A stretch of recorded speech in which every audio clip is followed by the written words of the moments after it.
Hello! Welcome to Polymath-ish. I'm your host Storm Hardy, and today I want to play Show and Tell.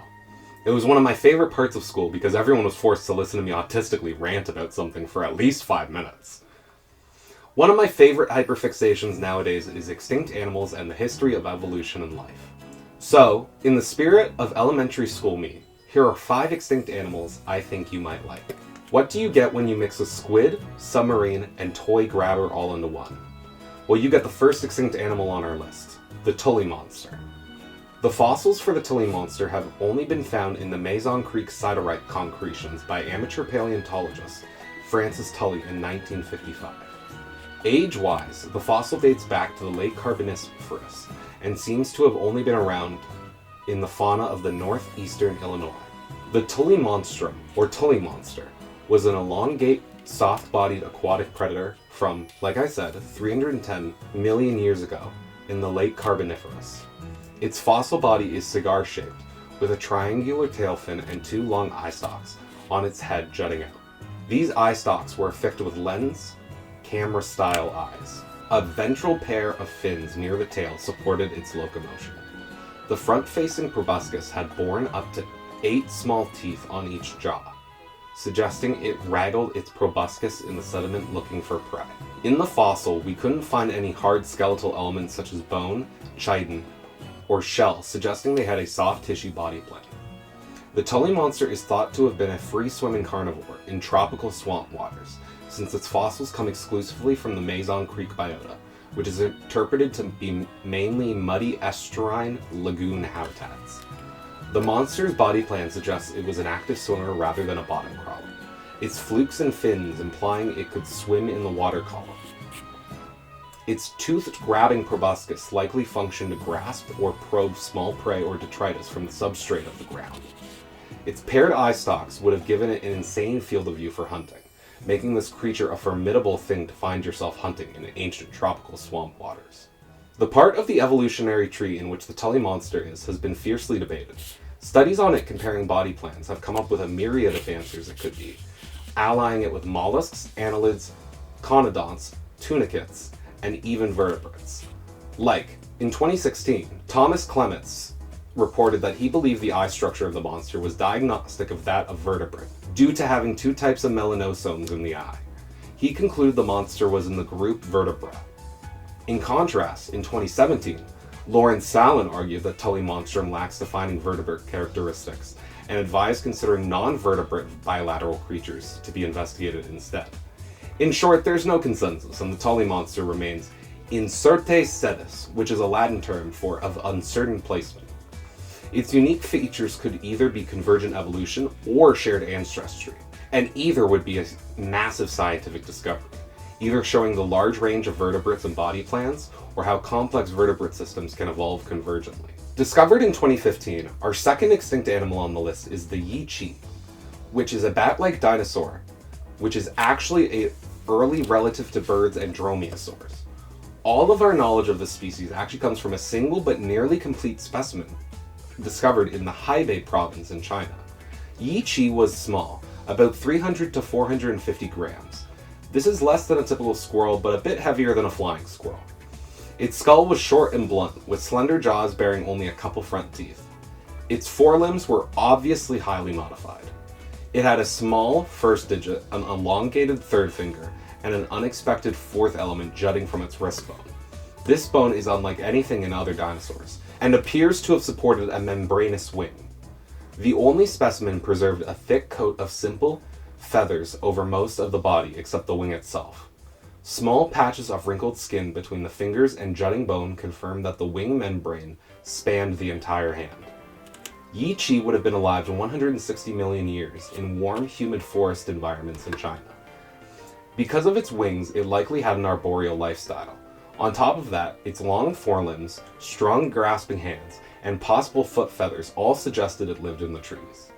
When modeled aerodynamically, Yi-Chi's wings are shown to have been specialized for gliding. Its small crest made powered flight improbable. In fact, quantitative analysis found it can glide only poorly and could not sustain flapping flight. We can then infer it launched from the trees to glide and catch prey, or move between branches. Its diet is ultimately unknown, but likely included insects and fruit. Overall, Yi Qi shows us that dinosaur age was experimenting with all different types of flying, in tons of different lineages. Evolution seems to rhyme, in a way. Deep in the Permian forests, 268 to 252 million years ago, of what is now modern-day Russia, our third animal is a special basal anemodont, much dissimilar to what we usually think of. Suminia is a small arboreal lizard-like therapsid. It was roughly 35 centimeters in body length. It had a delicate skull with giant eyes that were up to 1/3 of the skull's length. It had specialized teeth for chomping plant matter, distinct leaf-shaped teeth with multiple cusps for processing the plant matter. It was rather freaky, with 5-toed, elongated hands and feet, and with, drumroll please, opposable thumbs. That's right, our little Suminia here was practically a lizard monkey living in the trees. It's the first known animal with a spine to have lived in trees. Its anatomy is classically indicative of a climbing lifestyle.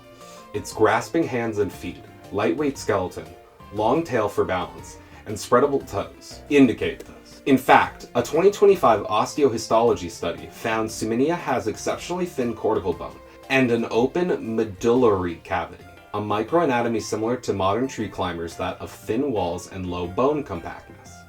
This heavily suggests that it did in fact live life in the trees. The reason I love Suminia so much is it represents a milestone in vertebrate evolution, the origin of arboreality and specialized herbivory.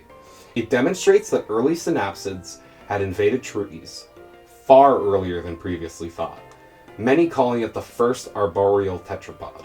Some debates still spark up on Suminia.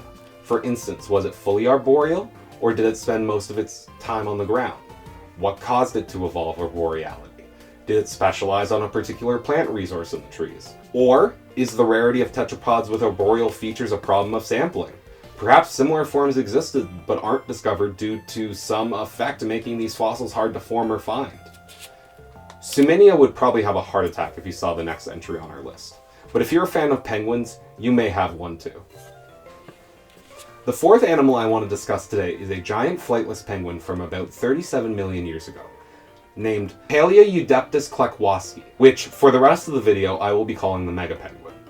The mega penguin stood at 2 meters tall, taller than most people, and weighed 115 kilograms in body mass, making it twice as tall and heavy as modern emperor penguins. Its remains indicate a morphology similar to modern penguins, with shortened flippers and a dense structure for swimming. Its beak was long and pointed, as it was in many early penguins, and it would have the characteristic counter-shaded plumage of modern penguins. In short, the mega penguin was a penguin on steroids, with the proportions and general anatomy of an emperor penguin scaled up. The mega penguin shows that penguins reached near maximum body sizes astonishingly early, essentially right after abandoning flight. This shows that being big in cold water and eating fish was an open and highly profitable ecological niche in southern ocean ecosystems. Larger mass gives better thermal inertia, greater endurance at sea, and likely scared off some smaller predators. Its flippers echo this, having powerful underwater propulsion. Penguins like the mega penguin are interesting because they show that penguins exploded in size super fast instead of slowly getting larger like a lot of mammalian megafauna. But as quickly as they appeared, they disappeared as well by the Miocene, with no culprit found. The often given explanation is that seals and toothed whales edged out the mega penguins, but the evidence for this is circumstantial at best. Even so, the mega penguin remains a benchmark taxon. For decades it held the crown as the largest penguin known, only recently surpassed by New Zealand forms pushing 150 kilograms. It stands as a reminder that penguins, almost from the moment they relinquished flight, were probing the ceiling of what a bird can become in the hydrodynamic world of marine life. 34 million years ago, in the tropical areas of North Africa, is something that may seem rather familiar at first. Arsinotherium was a large horned herbivore that resembles a rhinoceros, but is actually quite different anatomically. In fact, it is not a true rhinoceros, but is more closely related to elephants and manatees.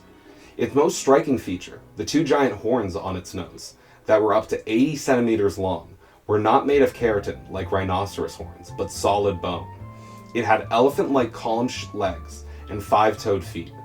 Its limb joints indicate it was not a fast runner, but more of a graviportal browser, feeding on fibrous vegetation like twigs and leaves within reach of its mouth. Its tropical marshy habitat and browsing diet parallel those of modern forest elephants or tapirs. Arsinotherium is a textbook example of convergent evolution. It converged on rhinoceros-like horns and bodies despite being an elephant relative. Its horns were structurally similar to bovid horns, those with bone cores. The large size and columnar legs emphasize the Afrotherian mammals could evolve large body sizes independently of odd-toed ungulates. The combination of elephant-like anatomy, its limbs and hips with horn display structures is unique. One debate on these creatures concerns why they disappeared. Was it competition or climate change? Some authors note that by 20 million years ago, giant archaeodactyls and early proboscideans appeared in Africa, but Arsinotherium had gone extinct even earlier. We also don't know of any soft tissue anatomy it might have had. This includes things like trunks, ear structures, and sense organs. From swamp water creatures to ginormous penguins, today we have gone over just a fraction of the beauty that the Tree of Life offers. I implore you to explore ancient animals more yourself, and tell me in the comments if I missed your favorite extinct animal and why it's your favorite. Please be sure to like and subscribe if you haven't already. And as always, thanks for watching.